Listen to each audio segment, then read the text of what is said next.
Good evening and welcome to a Concord and Victory interview where we focus on making the most of your network and informal opportunities.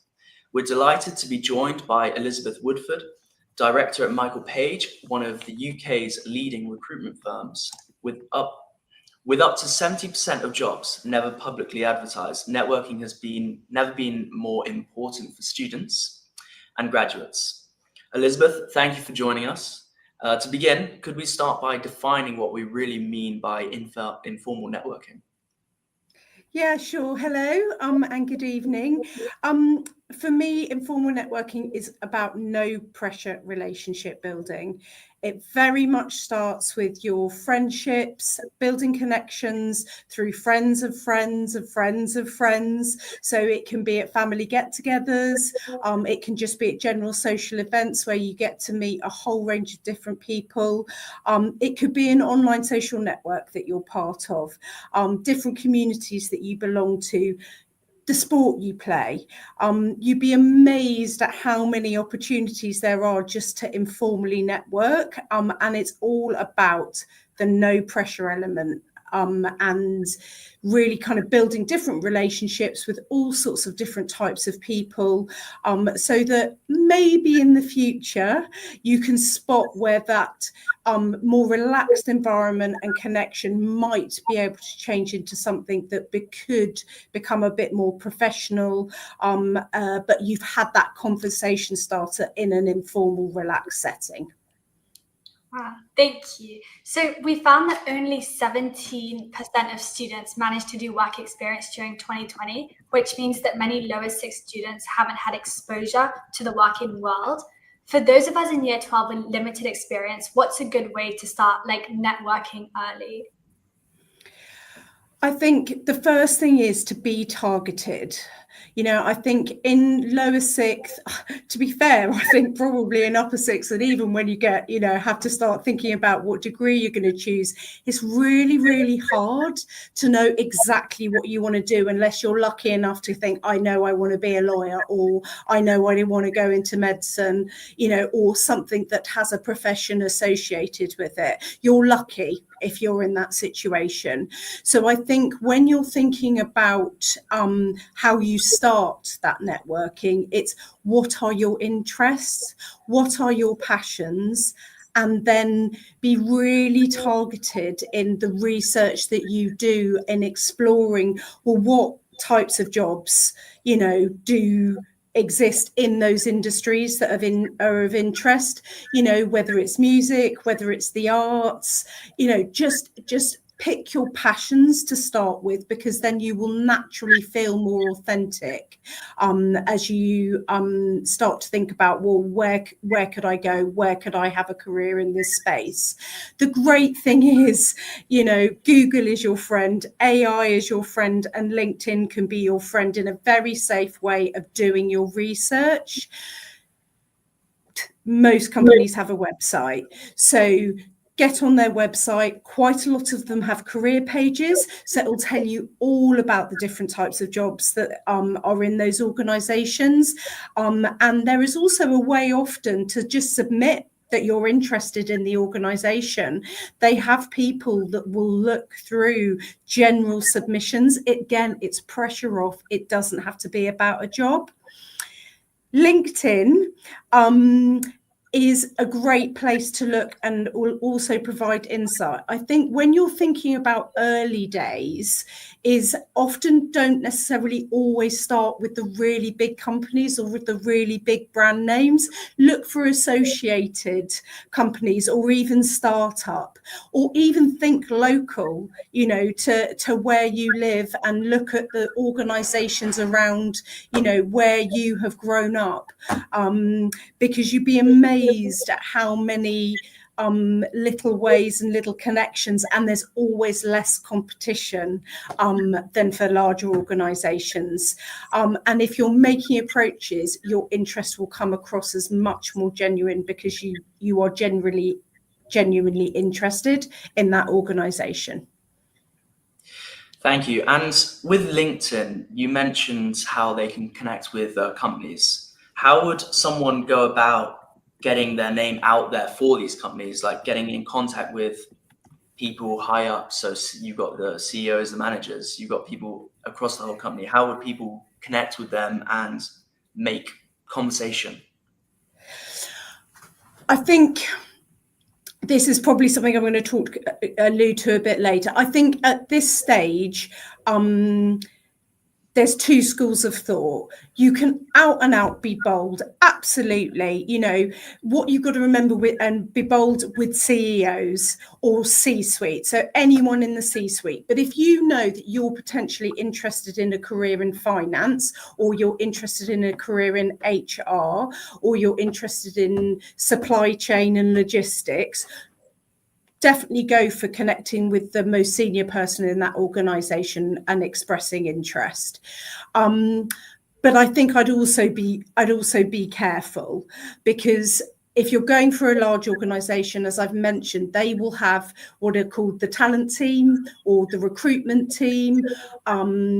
And they will actually be managing what we call entry-level talent. So where you've got limited experience, they will be the ones that go out and seek the people, you know, the future of their organisation. So C-suite will naturally connect with you because they will like the fact that a young person is expressing an interest in their business. How much influence they'd actually have over your career path for that organisation, I would say would be limited. Whereas the recruitment team or the talent team, and as I said, going on those career pages with something that's a well-crafted sort of introduction to you and why you're making that approach, you're never going to go too far wrong. And you also mentioned that it's important to be authentic. Could you just explain that more? So for me, being authentic is really exploring your why. You know, why, if you're going to approach an organisation, you're doing it because actually there is a genuine interest. It's not just because they're a big brand or you really like their, you know, marketing campaign. I mean, that's probably the start of why you're interested, but it's about being able to tell somebody why. So I get lots and lots and lots of applications saying, I'm interested in this because I bring these skills, rather than demonstrating that you've done a bit of a research about that company so that you can give an opinion. You know, I'm really interested in your organisation because I noticed one of the values is being passionate, or they're a B Corp. So, you know, they've got a particular area around, you know, environmental issues or diversity, equity and inclusion. And so it's about that authenticism, is saying how it relates to you, your values and your beliefs as an individual, and therefore why it makes it an interesting place for you to potentially work. Amazing. And 80% of professionals consider networking to be like a vital career success. Yet for many of us, we feel intimidated. How can someone who's naturally shy or new to this become like confident with themselves when networking, especially in like in-person events? Yeah, I think it's really tough. It's a really tough one if you're a natural introvert, right?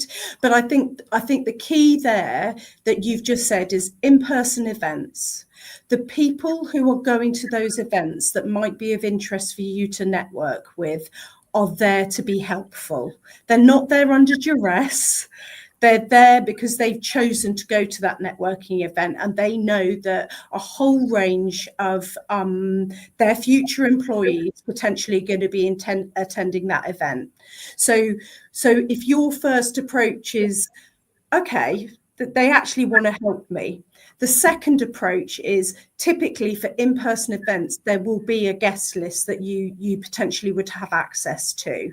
Now, even if it's just the company name, of whom, you know, you might not get exactly who's attending from the company, but, you know, you get the company name, or if you do know who the attendee list is, it's all about doing your research. So again, it loops back round to why are those organisations of interest to you?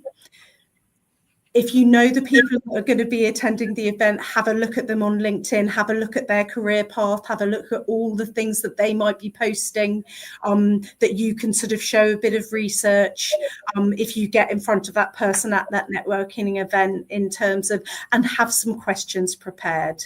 You know, ask them about their careers. People love talking about themselves in general if they're at a networking event. So how did they get into their career? Why did they choose that career? You know, what do they find most challenging? Just getting them talking about themselves will make you memorable, because you're asking them questions about them. And I just think if you go a bit prepared with that, it takes some of the nerves out of it. From an in-person point of view. If you're talking about careers fairs and alumni events, again, they're safe spaces. You know, people know that you're coming to find out information. So again, if you're feeling a bit nervous or a bit shy about it, you just have to take a few deep breaths. Breathing techniques are a really good thing to learn for interviews and networking events, and be able to just take it slowly and know that they're there to be helpful. It's not an interview. No one's trying to catch you out. It's about you coming away with the feeling informed. And coming back to LinkedIn, I've posted a couple of things in the past, but I was just wondering what your viewpoints on posting were in terms of networking. I think it's probably twofold. Expand, actually, tell me the kind of things that you've posted, because then I can relate it perhaps a little bit better to how you then might use that in a networking context. So what kind of things have you chosen to post? So for example, things like this, the interviews, I've reposted and shared a couple of thoughts. Do you see that as like extremely beneficial in terms of networking, or do you think that more contacting professionals is better? So I think there's a couple of interesting things there. So your content will be really useful for you networking across a peer group and being able to have that sort of shared experience, and then getting, you know, tips off other people, which again, if you are then a recruiter, maybe if it's, you know, from a university perspective, or it's somebody in a talent or recruitment team that's looking for people to maybe do internships or certain apprenticeships, etc., then actually what you've posted in that scenario could be useful, because they will see that you're engaged and you're sharing relevant content to where you are at in a potential stage of job searching, and that you're proactive. So yes, I think it could be beneficial. With regard to the approaches of, you know, who you approach from a connection request perspective, we've obviously talked about the C-suite and CEOs, and then there's two others. So there's the recruitment and talent teams. I would definitely identify, and typically you will get specific recruiters in larger organizations that target early careers. You know, they are there to attract people early on in their before they've even had any work experience, you know, to come and join whatever different schemes that large organization might offer. So they are good people for you to connect with, for you to follow. I think when you're in sixth form, it might be wise to start with following companies that interest you and following contacts and connections in those companies that interest you, perhaps before making a direct approach.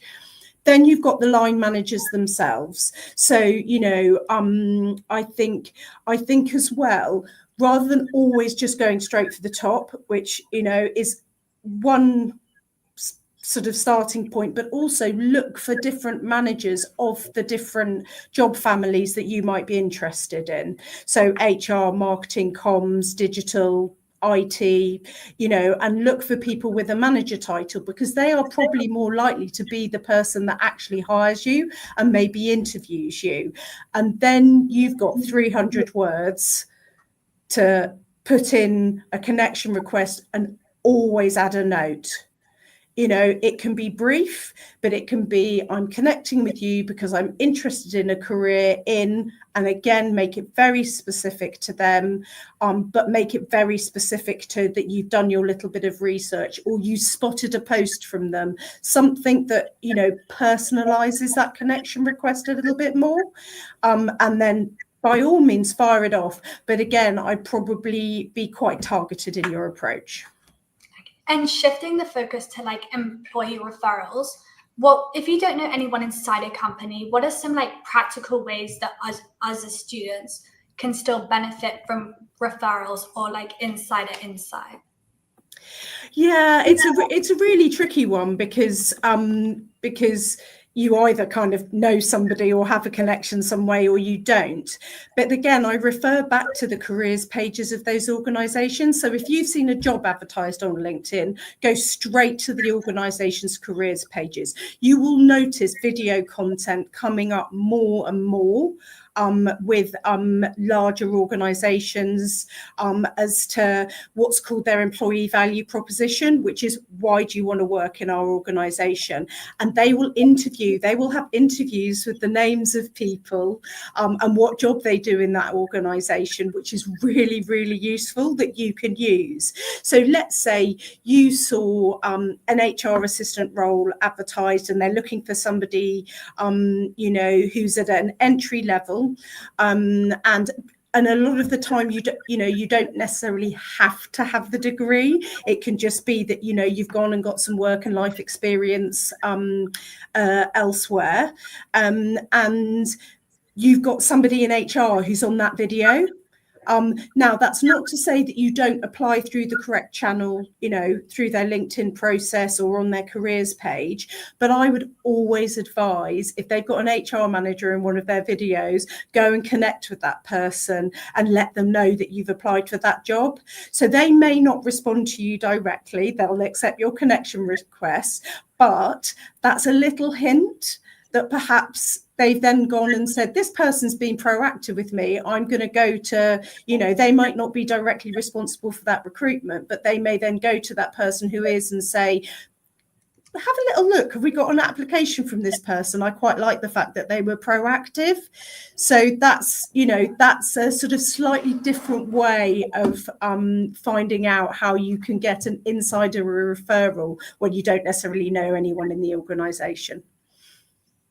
Wow, thank you. That's been incredible. So we believe you've got 2 more talks coming and we look forward to that. So thank you for coming to this, and thank you in advance for the next 2. Thank you. No worries. Thanks a lot. Lovely to meet you. Take care. You too.